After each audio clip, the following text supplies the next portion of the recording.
mucho, muy especial.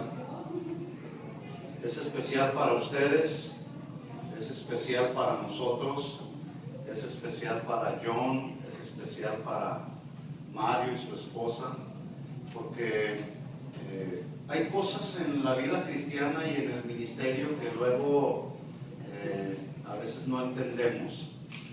Pero una ocasión cuando Jesús dio una de sus muestras más extraordinarias acerca del servicio, Él se acercó a tratar de lavar los pies de los discípulos y Pedro inmediatamente le dijo: Señor, ¿tú me lavas los pies? No, Señor, ¿cómo es posible? Y Jesús le dijo: lo que yo hago tú no lo entiendes ahora, pero lo entenderás después, ¿verdad? Y así mismo sucede cuando somos del Señor. A veces hay cosas que Dios hace en su soberanía que no entendemos. Hay una historia en la Biblia, no es parte de la predicación, pero quiero mencionarla así como un breve paréntesis. Hay una historia en el capítulo 3 de Juan, no lo tiene que buscar, se la narro así rápidamente. Un hombre que era maestro de la ley llamado Nicodemo.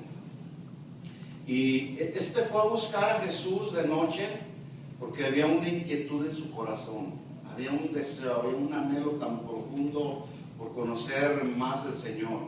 Y empieza en un diálogo con el Señor de algunas cosas que él no entendía, y el Señor, con toda su sabiduría que lo caracterizaba, le dijo: mira, Nicodemo, es necesario que nazcas de nuevo.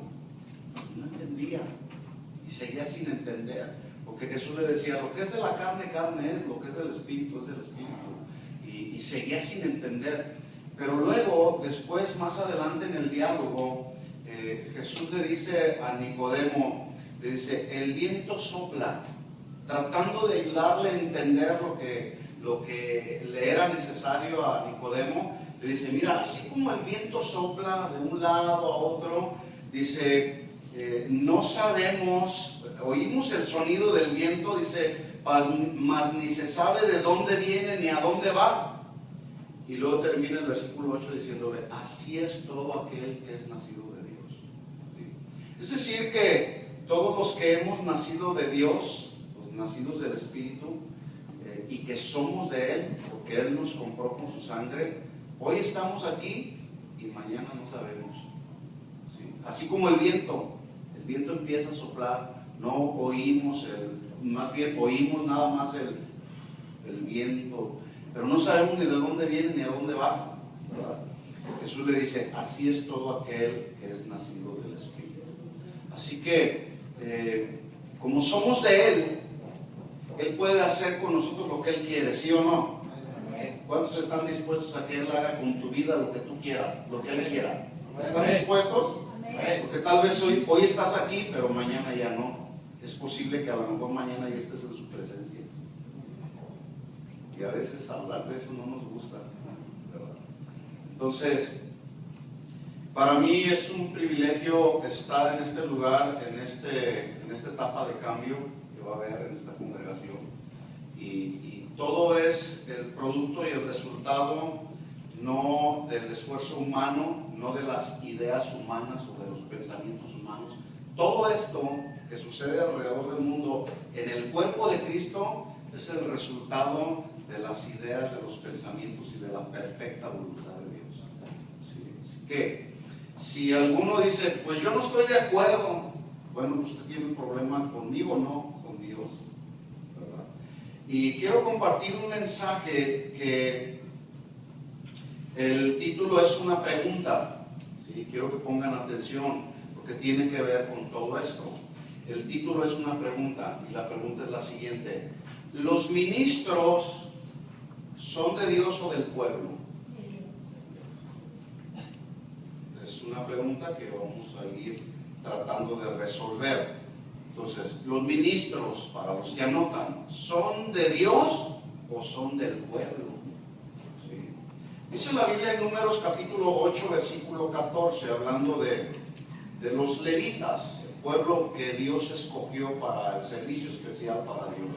Números capítulo 8, versículo 14.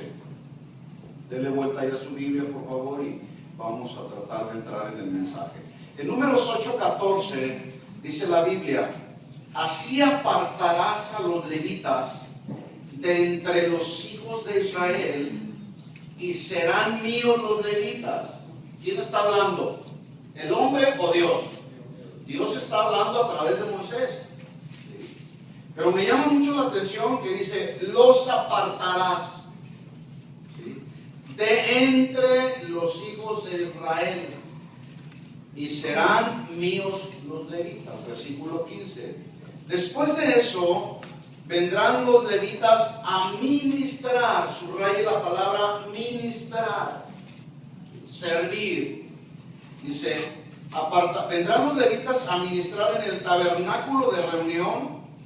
1, serán purificados, y 2, los ofrecerás en ofrenda. ¿Sí? 16. Porque enteramente me son dedicados a mí. ¿Quién está hablando? ¿Dios o el hombre? Dios. Me serán dedicados a mí los levitas de entre los hijos de Israel. En lugar de todo primer nacido, los he tomado para mí, en lugar de los primogénitos de todos los hijos de Israel. Pregunta: ¿los ministros son de Dios o son del pueblo? Esto necesita quedarnos bien claro, hermanos, porque cuando no hay una claridad de este concepto, hay luchas en la mente, ¿sí?